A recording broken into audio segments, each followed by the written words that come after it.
1. El secreto de la acumulación originaria. Hemos visto cómo se convierte el dinero en capital, cómo sale de éste la plusvalía y de la plusvalía más capital.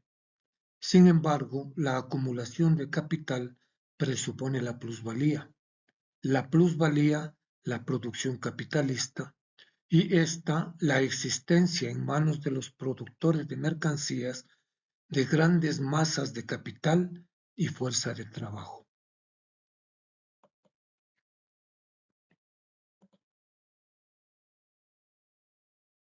Podemos ver el dinero transformarse en capital, este en plusvalía y finalmente en más capital. Es decir, un círculo vicioso que se repite en cada proceso productivo en las diferentes fábricas y otros medios de producción capitalistas.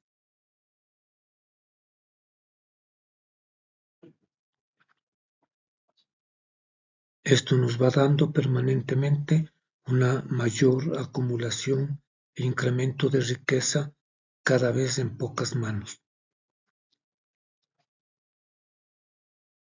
Todo este proceso parece moverse dentro de un círculo vicioso del que solo podemos salir dando por supuesto una acumulación originaria, anterior a la acumulación capitalista.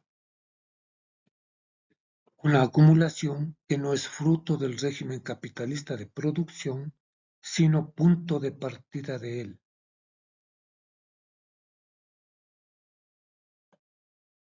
Esta acumulación originaria viene a desempeñar en la economía política más o menos el mismo papel que desempeña en la teología el pecado original. Adán mordió la manzana y con ello el pecado se extendió a toda la humanidad. Los orígenes de la primitiva acumulación pretenden explicarse relatándolos como una anécdota del pasado.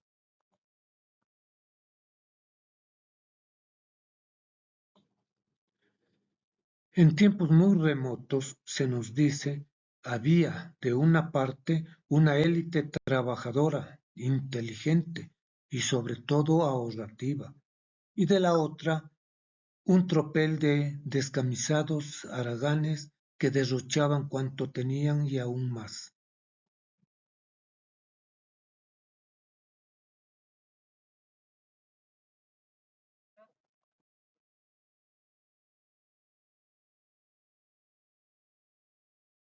De este pecado original arranca la pobreza de la gran masa que todavía hoy, a pesar de lo mucho que trabaja, no tiene nada que vender más que a sí misma, y la riqueza de los pocos, riqueza que no cesa de crecer, aunque ya haga muchísimo tiempo que sus propietarios han dejado de trabajar.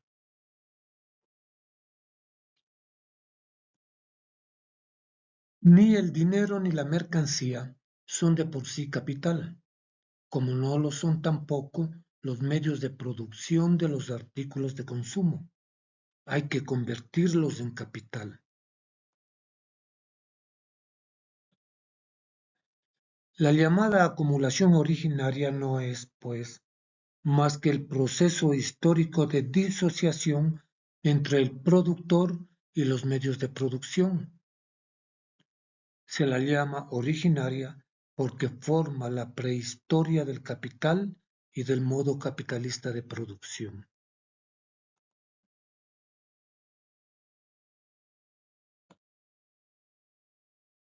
Por eso, en uno de sus aspectos, el movimiento histórico que convierte a los productores en obreros asalariados representa la liberación de la servidumbre y la coacción gremial, y este aspecto es el único que existe para nuestros historiadores burgueses.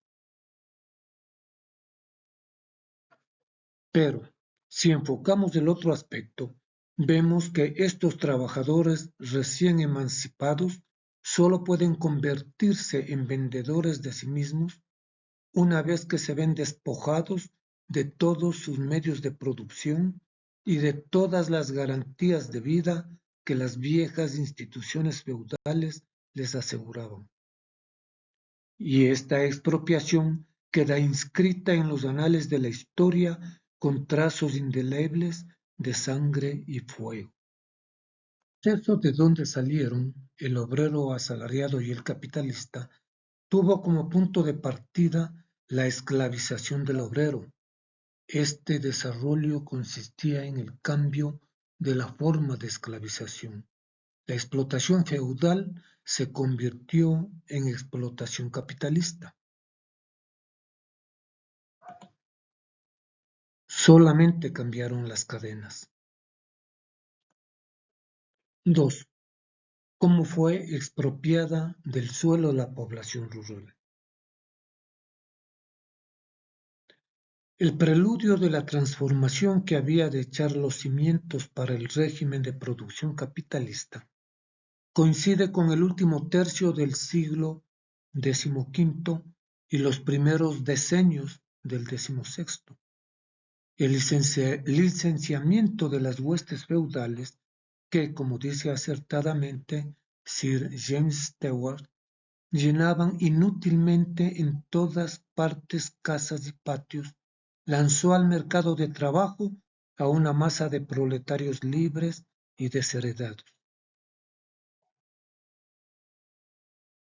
Consultando los viejos inventarios de las fincas señoriales, dice Harrison, vemos que han desaparecido innumerables casas y pequeñas haciendas de campesinos, que el campo sostiene a mucha menos gente, que muchas ciudades se han arruinado, aunque hayan florecido algo otras nuevas. También podríamos decir algo de las ciudades y los pueblos destruidos para convertirlos en pastos para ovejas y en los que solo quedan en pie las casas de los señores. Aunque exageradas siempre, las lamentaciones de estas viejas crónicas describen con toda exactitud la impresión que producía en los hombres de la época la revolución que se estaba operando en las condiciones de producción. Comparando las obras de Tomás Moro con las del canciller Montesquieu, es como mejor se ve el abismo que separa al siglo XV del XVI. Como observa acertadamente Thornton, la clase obrera inglesa se precipitó directamente, sin transición, de la Edad de Oro a la Edad de Hierro.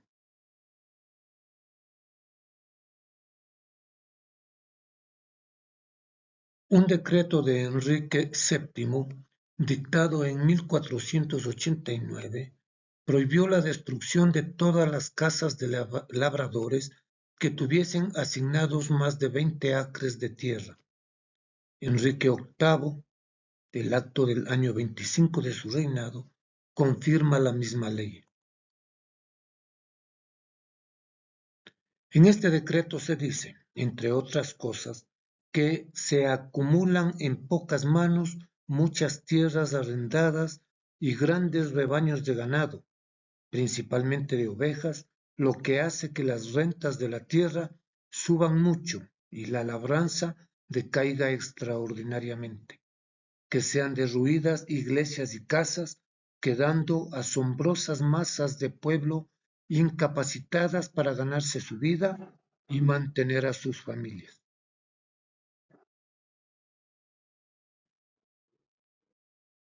La Reforma, con su séquito de colosales depredaciones de los bienes de la Iglesia, vino a dar, en el siglo XVI, un nuevo y espantoso impulso al proceso violento de expropiación de la masa del pueblo.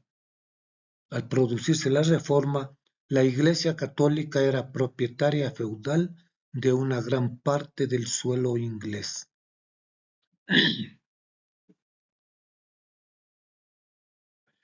La persecución contra los conventos, etc., transformó a sus moradores en proletariado. Muchos de los bienes de la Iglesia fueron regalados a unos cuantos rapaces protegidos del rey o vendidos por su precio irrisorio a especuladores rurales y a personas residentes en la ciudad, quienes, reuniendo sus explotaciones, arrojaron de ellas en masa a los antiguos arrendatarios, que las venían cultivando de padres a hijos. El derecho de los labradores empobrecidos a percibir una parte de los diezmos de la Iglesia, derecho garantizado por la ley, había sido ya tácitamente confiscado. Popper Aquella exclama la reina Isabel después de recorrer Inglaterra. Por fin, en el año 43 de su reinado, el gobierno no tuvo más remedio que dar estado oficial al pauperismo, creando el impuesto de pobreza.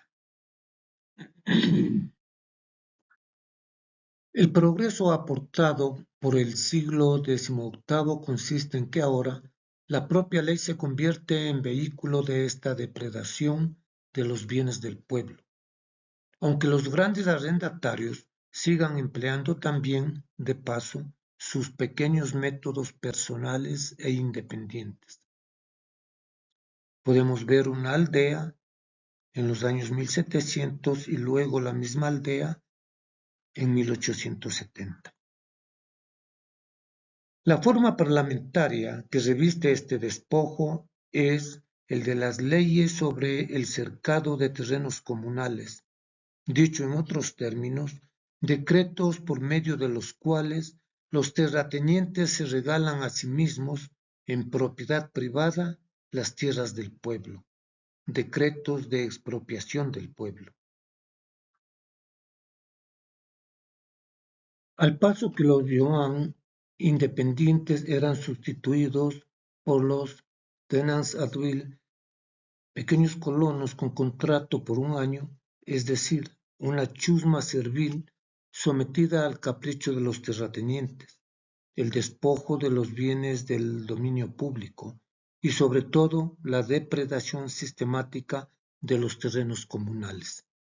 Ayudaron a incrementar esas grandes posesiones que se conocían en el siglo XVIII con los nombres de haciendas capitales o haciendas de comerciantes y que dejaron a la población campesina disponible como proletariado al servicio de la industria.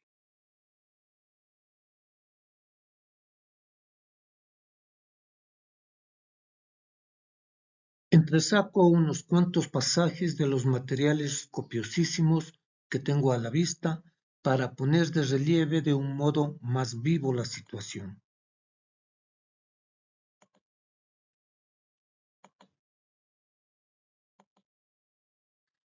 En muchas parroquias de Hertfordshire, escribe una pluma indignada, 24 haciendas, cada una de las cuales contaba por término medio de 50 a 150 acres de extensión, se han fundido para formar solo 3.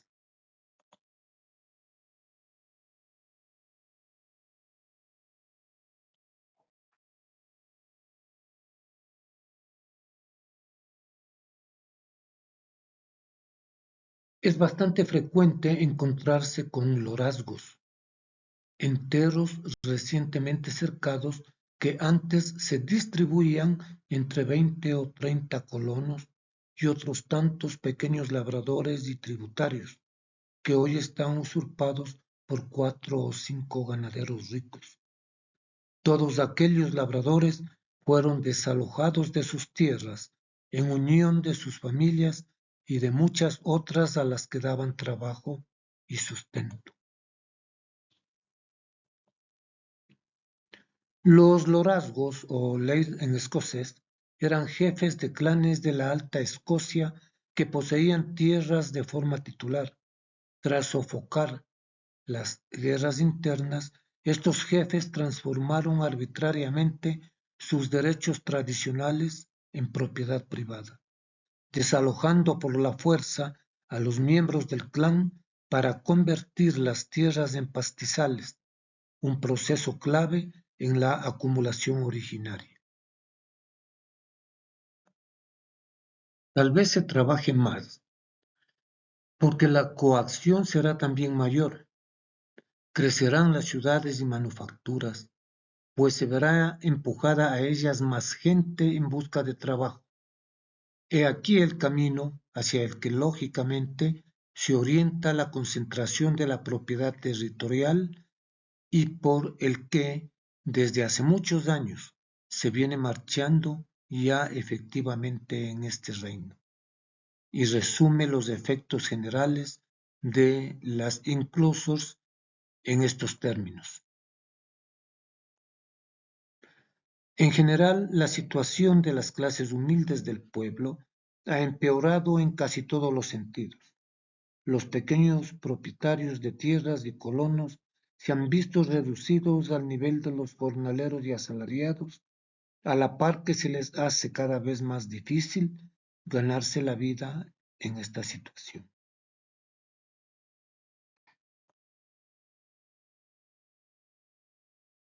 En efecto, la usurpación de las tierras comunales y la revolución agrícola que la acompañaba empeoraron hasta tal punto la situación de los obreros agrícolas que, según el propio Eden, entre 1765 y 1780, su salario comenzó a descender por debajo del nivel mínimo, haciéndose necesario completarlo con el socorro oficial de pobreza. Su jornal, dice Eden, alcanzaba a duras penas a cubrir sus necesidades más perentorias. En el siglo XIX se pierde, como es lógico, hasta el recuerdo de la conexión existente entre el agricultor y los bienes comunales. Para no hablar de los tiempos posteriores, bastará decir que la población rural no obtuvo ni un céntimo de indemnizaciones por los 3.511.770 acres de tierras comunales que entre los años 1801 y 1831 le fueron arrebatados y ofrecidos como regalo a los terratenientes por el Parlamento de Terratenientes. Finalmente, el último gran proceso de expropiación de los agricultores es el llamado limpieza de fincas, que en realidad consistía en barrer de ellas a los hombres. Todos los métodos ingleses que hemos venido estudiando culminan en esta limpieza.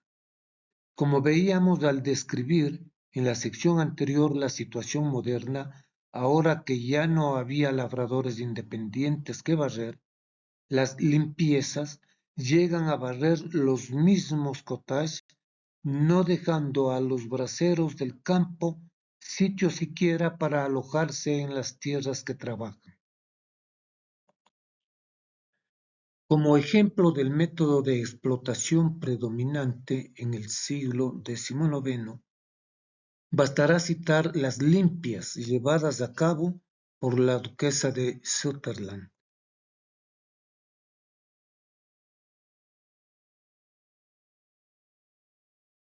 Esta señora, muy instruida en las cuestiones de economía política, decidió, apenas hubo ceñido la corona de duquesa, aplicar a sus posesiones un tratamiento radical económico, convirtiendo todo su condado, cuyos habitantes mermados por una serie de procesos anteriores semejantes a este, habían ido quedando ya reducidos a 15.000 en pastos para ovejas.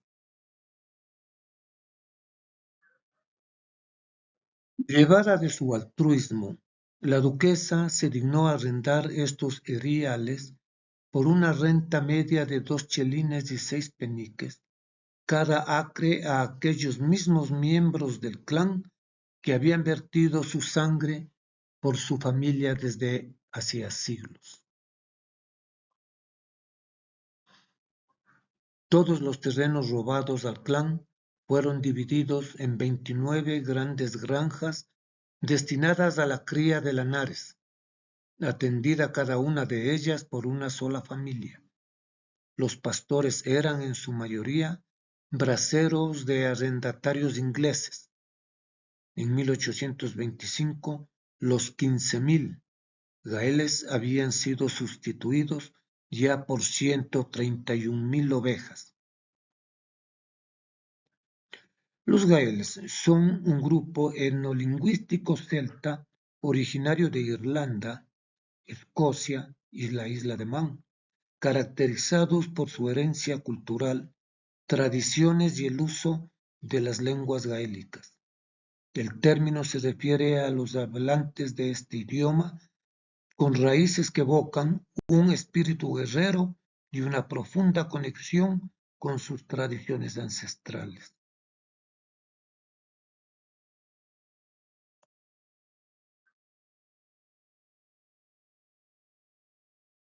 La depredación de los bienes de la Iglesia, la enajenación fraudulenta de las tierras del dominio público, el saqueo de los terrenos comunales, la metamorfosis llevada a cabo por la usurpación y el terrorismo más inhumano de la propiedad feudal y del patrimonio del clan en la moderna propiedad privada.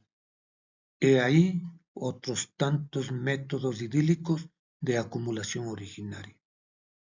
Con estos métodos se abrió paso a la agricultura capitalista, se incorporó el capital a la tierra y se crearon los contingentes de proletarios libres y privados de medios de vida que necesitaba la industria en las ciudades. 3. Legislación sangrienta contra los expropiados a partir de fines del siglo XV. Leyes reduciendo el salario. Los contingentes expulsados de sus tierras, al disolverse las huestes feudales y ser expropiados a empellones y por la fuerza, formaban un proletariado libre y privado de medios de existencia, que no podía ser absorbido por las manufacturas con la misma rapidez con que aparecían en el mundo.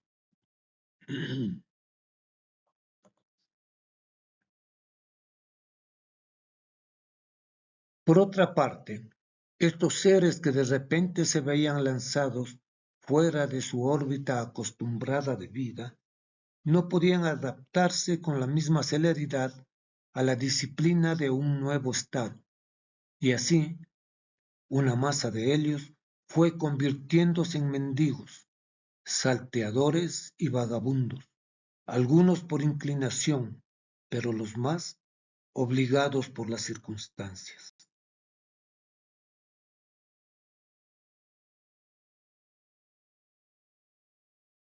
De aquí a fines del siglo XV y durante todo el siglo XVI, se dictase en toda Europa occidental una legislación sangrienta persiguiendo el vagabundaje.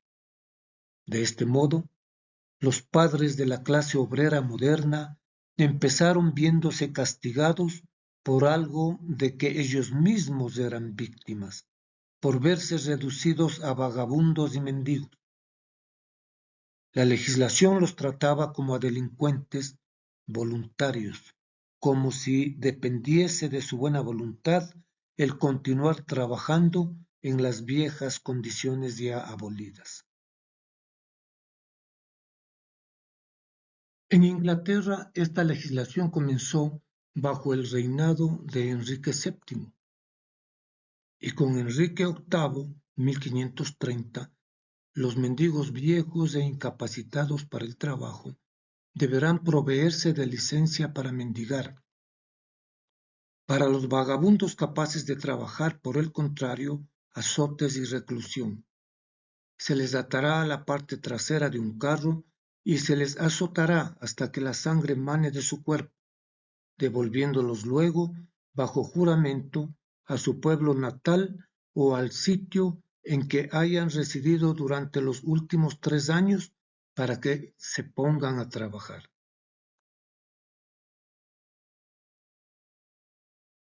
En caso de reincidencia de vagabundaje, deberá azotarse de nuevo al culpable y cortarle media oreja. A la tercera vez que se le coja, se le ahorcará como criminal peligroso y enemigo de la sociedad. Eduardo VI.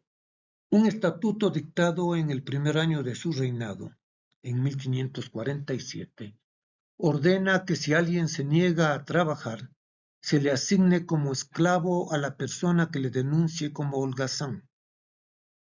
El dueño deberá alimentar a su esclavo con pan y agua, bodrio y los desperdicios de carne que crea conveniente.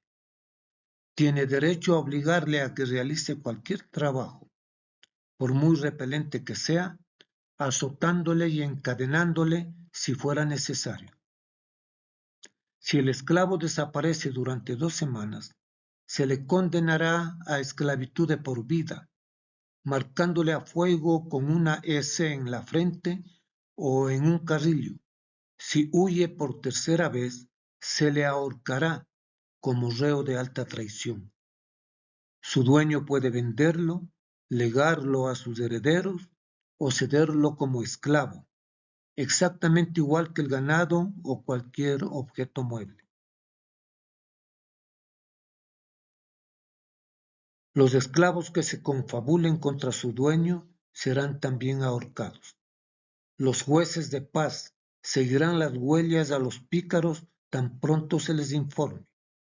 Si se averigua que un vagabundo lleva 3 días seguidos haraganeando, se le expedirá a su pueblo natal con una V marcada a fuego en el pecho, y le sacarán con cadenas a la calle a trabajar en la construcción de carreteras o empleándole en otros servicios. El vagabundo que indique un falso pueblo de nacimiento será castigado a quedarse en él toda la vida como esclavo, sea de los vecinos o de la corporación, y se le marcará a fuego con una S. Todo el mundo tiene derecho a quitarle al vagabundo sus hijos y tenerlos bajo su custodia como aprendices, los hijos hasta los 24 años, las hijas hasta los 20. Si se escapan, serán entregados como esclavos hasta dicha edad a sus maestros, quienes podrán azotarlos, cargarlos de cadenas, etc., a su libre albedrío. El maestro puede poner a su esclavo un anillo de hierro en el cuello, el brazo o la pierna, para identificarlo mejor y tenerlo más a mano. En la última parte de este estatuto se establece que ciertos pobres podrán ser obligados a trabajar para el lugar o el individuo que les dé de comer y beber y les busque trabajo. Esta clase de esclavos parroquiales subsiste en Inglaterra hasta bien entrado el siglo XIX bajo el nombre de rondadores.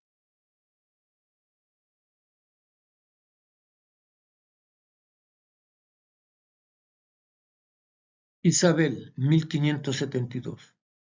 Los mendigos sin licencia y mayores de 14 años serán azotados sin misericordia y marcados con hierro candente en la oreja izquierda, caso de que nadie quiera tomarlos durante 2 años a su servicio. En caso de reincidencia, siempre que sean mayores de 18 años y nadie quiera tomarlos por 2 años a su servicio, serán ahorcados. Al incidir por tercera vez, se les ahorcará irremisiblemente como reos de alta traición. Otros estatutos semejantes, el del año 18 del reinado de Isabel, ¿sí?, y según la ley de 1597.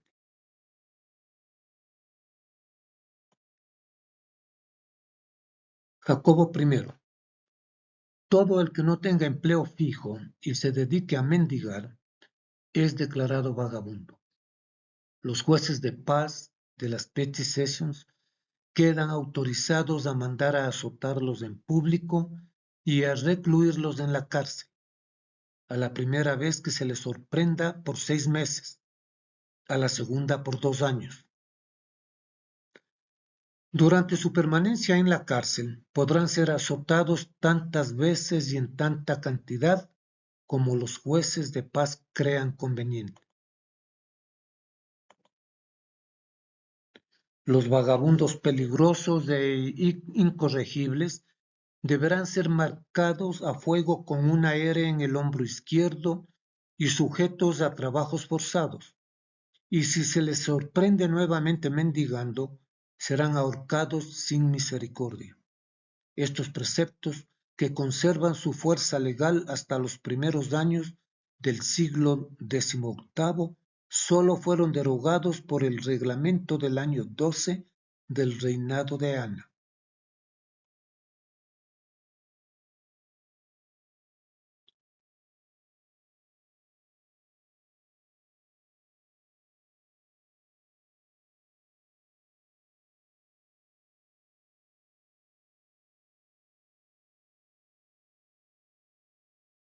En el transcurso de la producción capitalista, se va formando una clase obrera que, a fuerza de educación, de tradición, de costumbre, se somete a las exigencias de este régimen de producción como a las más lógicas leyes naturales.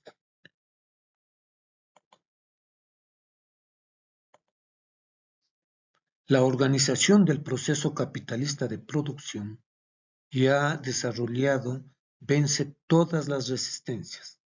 La creación constante de una superpoblación relativa mantiene la ley de la oferta y la demanda de trabajo, y por ello el salario a tono con las necesidades de crecimiento del capital, y la presión sorda de las condiciones económicas sella el poder de mando del capitalista sobre el obrero. Las crueles leyes contra las coaliciones hubieron de derogarse en 1825, ante la actitud amenazadora del proletariado. No obstante, solo fueron derogadas parcialmente. Hasta 1859 no desaparecieron algunos hermosos vestigios de los antiguos estatutos. Finalmente, la ley votada por el Parlamento el 29 de junio de 1871 prometió borrar las últimas huellas de esta legislación de clase, mediante el reconocimiento legal de las trade union. Pero otra ley parlamentaria de la misma fecha, acto para enmendar la criminal ley acerca de la violencia, las amenazas y las vejaciones, restablece en realidad el antiguo Estado de Derecho bajo una forma nueva. Mediante este escamoteo parlamentario, los recursos de que pueden valerse los obreros en caso de huelga o huelga de los fabricantes coaligados para cerrar sus fábricas, se sustraen al derecho común y se someten a una legislación penal de excepción, que los propios fabricantes son los encargados de interpretar en su función de jueces de paz.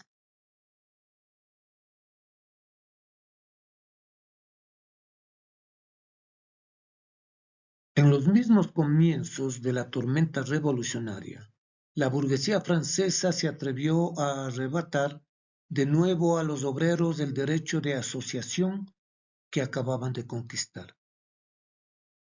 Por decreto del 14 de junio de 1791, declaró todas las coaliciones obreras como un atentado contra la libertad y la Declaración de los Derechos del Hombre, sancionable con una multa de 500 libras y privación de la ciudadanía activa durante un año.